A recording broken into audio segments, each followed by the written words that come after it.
우리 사회에 들불처럼 확산하고 있는 미투 캠페인, 이제 어디까지 이것이 확산될 것인가, 그 질문 자체가 무의미해졌습니다. 가장 성역시 되고 있는 이 종교계도 이 열풍에서 벗어나지 못하고 있습니다. 성폭력 신부, 주교회는 사죄하고 총장 신부는 두둔했다라고 하고 있는데, 천주교의 한모 주임 신부의 성폭행 사건, 이름도 다 공개가 되긴 했습니다만, 그 사건 때문에 천주교가 발칵 뒤집혔습니다.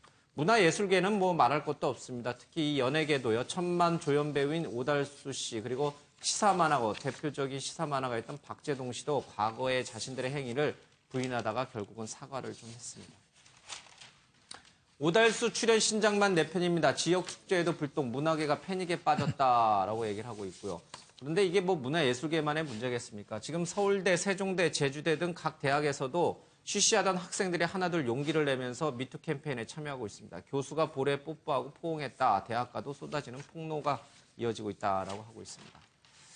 여고생은 유명 시인이 고속버스 성추행을 저질렀다. 시인은 잠들어 깨운 것이다. 라는 얘기 있고요. 세종대 김태훈 교수 얘기, 성폭행 폭로 얘기도 좀 있었죠. 자, 여기까지 좀 정리를 하고요. 좀 질문을 좀 드리겠습니다.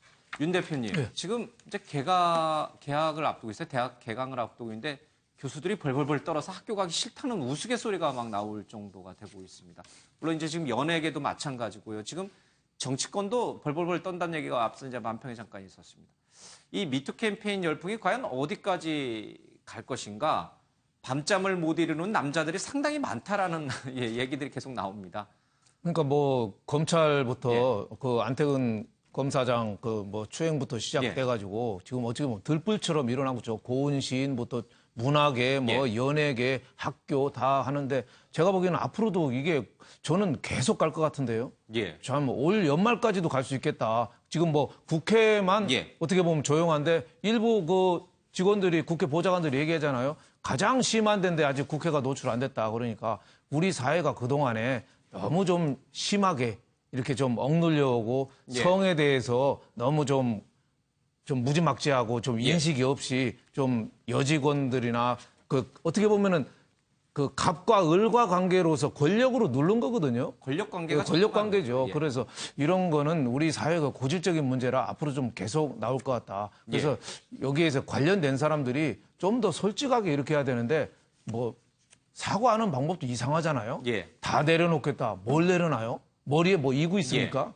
그리고 두리뭉술하고 기억은 안 나지만 잘못했다면은 미안하다. 이런 식으로 하는 거는 좀 지나치지 않느냐 싶어서 관련자들이 좀 더 솔직한 태도를 좀 보여야 되고 또 여기서 하나 중요한 거는 여성 취업자 중에서 그 대기업 취업자는 15%밖에 안 돼요. 나머지 한 85%까지는 다 중소기업 조그만한 데거든요. 그런 분들은 미투할 힘도 없어요.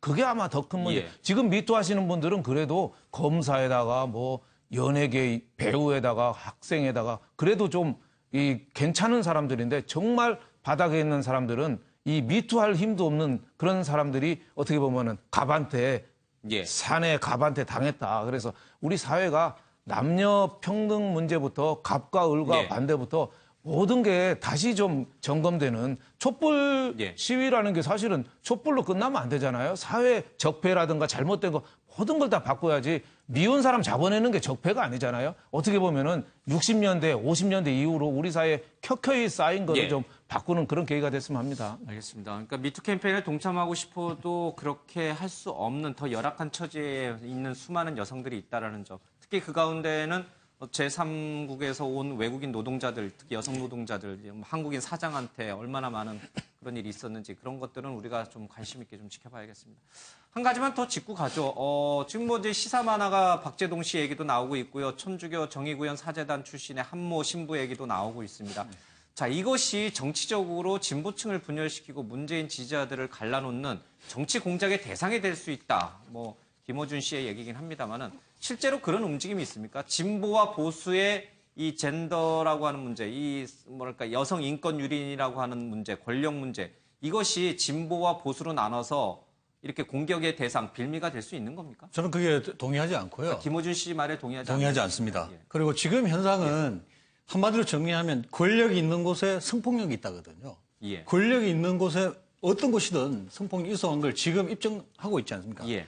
다만 그동안 산발적으로 서울대학교 우조교 사건이 1995년에 났습니다. 예. 그리고 상당히 뭐 국내에서도 여군의 성추행 피해 사례도 나왔지만 예.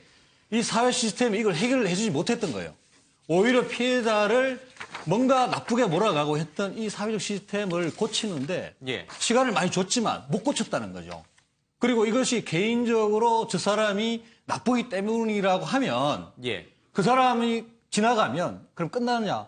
안 끝나는 것을 오랜 역사가 보여줬습니다. 예. 그럼 무엇을 고칠 것인가? 그럼 우리가 무엇을 해야 되는 것이냐?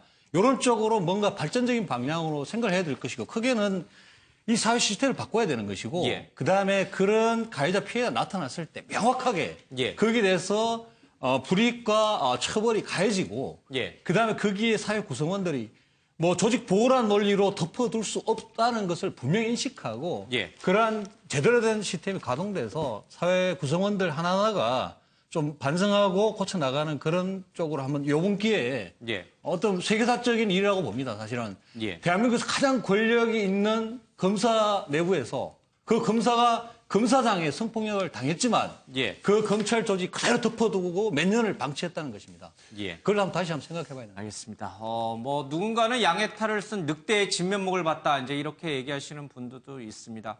진보적 운동가, 진보적 활동가, 진보적 시사 만화가, 진보적 신부로 알았던 사람이 성폭력 문제에서 그렇게 추악한 모습이 있었는지 너무 충격을 받았다. 이런 분들도 있습니다. 그러나 이 성폭력 문제, 미투 문제하고 그들이 과거에 했던 그런 운동은 약간 분리시켜서 또 봐야 된다. 이렇게 또 주장하시는 분들도 있습니다.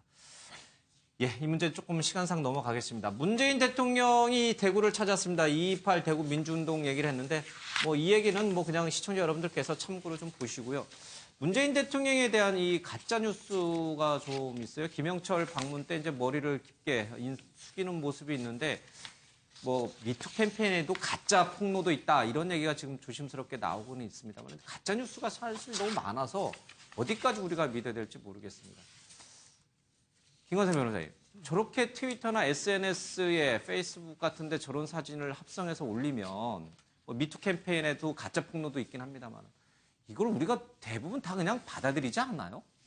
일반적으로 이제 대부분 사람들이 SNS나 아니면 뭐 인터넷에 올라온 거를 굉장히 신뢰하는 경향이 있어요. 예. 근데 사실 우리가 어떤 공정성을 지향하는 뭐 일간지랄지 신문 보도도 사실은 실수하는 경우가 있거든요. 예. 근데 그럼에도 불구하고 그걸 신뢰를 하고 가장 문제는 뭐냐면 그것이 조작된 가짜 뉴스임에도 불구하고 누구나 SNS를 통해서 퍼나를 수 있다는 거예요. 예. 그러면 그것이 어떤 뭐 방법으로 제재가 되지 아니하면 계속적으로 그게 주류를 이루게 되고 주류를 이루게 되면 그걸 다시 전환시키기 굉장히 어려운 부분이 예. 있거든요. 그래서 사실 뭐 우리나라뿐만 아니라 뭐 미국도 마찬가지고 예. 지금 굉장히 그 가짜 뉴스와 어떤 전쟁을 하고 있는 거고 이것은 두 가지로 볼 수 있다고 하는데 하나는 개인적으로 엄청난 피해를 볼 수 있는 거고 또 국가기관이나 뭐 그런 데서는 신뢰 예. 그런 문제에서 좀 굉장히 큰 이제 데미지를 입을 수 있거든요. 그래서 예. 사실 현행법에는 SNS 관련된 부분은 이제 정보통신망법이라고 해서 그걸 굉장히 강력하게 예. 처벌을 합니다. 특히 가짜뉴스는 이제 허위라는 거잖아요. 예. 그러면 뭐 7년 이하 징역처럼 굉장히 형이 엄격함에도 불구하고 이제 그런 걸 인식하지 못하고 있다는데 이제 문제가 있다는 거고. 예. 그리고 사실 뭐 네이버와 같은 어떤 포털에서는 이런 가짜 뉴스를 어떤 제재하고 그다음에 필터링하는 이제 그런 것들에 좀 투자를 해야 한다고 봐요. 왜냐하면 SNS를 퍼지는 거하고 또 어떤 공신력 있는 예. 포털을 퍼지는 건 다르기 때문에 그래서 이제 제도적인 어떤 시스템이 있어서도 예. 그것이 돼야지 그렇지 않은 경우에는 엄청난 국가적 피해 또는 예. 개인적 피해가 빈번하게 발생할 수 예. 있다는 데 문제점이 있는 거죠. 뭐 앞서 잠깐 김어준 씨 얘기도 잠깐 나왔습니다만 김어준 씨에 대해서도 내가 성폭행 당했다 이런 가짜 글을 청와대 청원 게시판에 올라와 있다가 그 작성자가 가짜였습니다라고 실토하고선 죄송합니다 삭제해 주세요라고 스스로 자진 신고를 하긴 했습니다만 이렇게 뭐 어떤 인터넷 게시판이라든지 SNS에 가짜 뉴스가 올라오면은 사실은 뭐 다들 가짜인 줄 알지만 그래도 눈여겨보게 되거든요. 이게 익명성이라는 예. 것 때문에 물론 표현의 자유라고 이렇게 뭐 말씀하시는 분도 있겠습니다만은 그것으로 인해서 그 피해를 받는 분들이 굉장히 많거든요. 자살까지 합니다. 예. 그렇습니다. 그러니까 예. 이 부분에 대해서는 SNS를 많이 하시는 분들이 예. 굉장히 그 유념을 해 주셔야 돼요. 저는 이제 문재인 대통령은 대한민국 대통령이기도 하고 국가 수반입니다. 예. 국가 수반에 대해서 그 남북 관계의 미묘한 상황인데 김영철한테 고개를 숙인 그 가짜 뉴스를 만들어서 퍼뜨린다면 우리 국민들이 얼마나 자존심 상하겠습니까? 예. 아니 저는 뭐 문재인 대통령에 대해서 비판을 많이 하는 사람입니다만은 이런 가짜 뉴스에 대해서는 엄단해 주셔야 되고 예.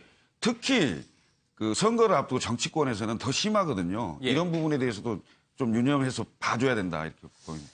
예, 그렇다고 해서 익명성 자체를 없애버리자. 이건 또 현대 우리 좀 이제 표현의 자유라든지 여러 가지 익명성이 갖고 있는 장점들을 또 해치는 거니까 좀 어려운 문제긴 합니다만은 장난 삼아서 누군가를 음해하기 위해서 모략을 꾸미기 위해서 하는 거는 정말 자제돼야 될 것 같습니다. 자, 오늘은 3.1절 99도를 맞는 3.1절입니다. 그런데 어제 정치권에서 이 국회의원이 일본말을 써서 좀 논란이 됐는데 뭐 일본말을 써서 논란이 된 부분도 있고 좀 다른 맥락에서도 논란이 된 말이 있습니다. 자유한국당의 지금 이은재 의원인데 겐세이라는 말을 썼습니다. 직접 들어보겠습니다. 해도 너무하는 거 아니에요? 그냥 어디서 해먹든 버릇입니까 도대체? 그냥 어디서 해먹든 버릇이에요? 자, 이은재 의원님. 강남집까지 아니, 저렇게 그 올라가. 이야기라는 게 아니 지금 왜 자꾸만 땡판 놓으시는 거예요? 질의하는데. 아니 자, 차분하게 질의하세요. 차분하게 하시고. 차분하게 하는데 계속 중간에서 지금 겐세이 오신 거 아닙니까? 자, 그러면은 그 시간을 겐세이, 예, 뭐 당구 칠 때 당구장에서 많이 쓰는데 그래서 정의당에서는 그런 논평을 내놨더라고요. 300 이하 찍어치기 금지, 뭐 이런 논평을 내놨는데 정치권에서 오신 우리 김철근 대변인 왜 그럽니까 정치? 아 근데 이은재 의원님이 재선 의원이시고 예. 그 평상시에는 그렇게 좀 저런 단어를 잘 안 쓰시는데 평소에는 안 쓰세요? 네, 안 쓰는 것 같은데 저희 뭐 모르겠습니다. 예. 방송도 같이 해보고요. 예. 그 재선 국회의원 되기 전에 이렇게 초선하고 낙선했을 때 방송도 해보고 그랬는데. 점잖은 분이셨군요. 아 예. 예. 저는 그렇게 느꼈습니다. 근데 상임위 활동을 하거나 국회 본회의장에 가시면 예. 굉장히 격정적으로 바뀌는 모습들이 가끔 보이더라고요. 그래서 글쎄요, 저는 좀 적절치 않다고 봅니다. 그러니까 방송에서도 언어를 선택을 잘해야 되겠지만 국회에서도 품격에 맞게 언어 선택을 해서 예. 질의해야 된다고 저는 생각하고 있습니다. 사실 뭐 우리 언론계도 그런 일본어 아직 많이 씁니다. 뭐 기사 이렇게 핵심 뭐 이런 걸 때 우리가 보통 야마 뭐 이런 얘기도 좀 하고요. 뭐 단독 취재하면 독고다이 했다 뭐 이런 표현도 좀 많이 쓰는데 오늘 3.1절이라서 그런 것도 있겠지만 좀 이렇게 표현을 할 때 좀 자제를 좀 해야 될 것 같습니다. 알겠습니다. 오늘 3.1절 보내드린 아침의 매일경제는 여기서 좀 정리하겠습니다. 내일 아침에 뵙겠습니다.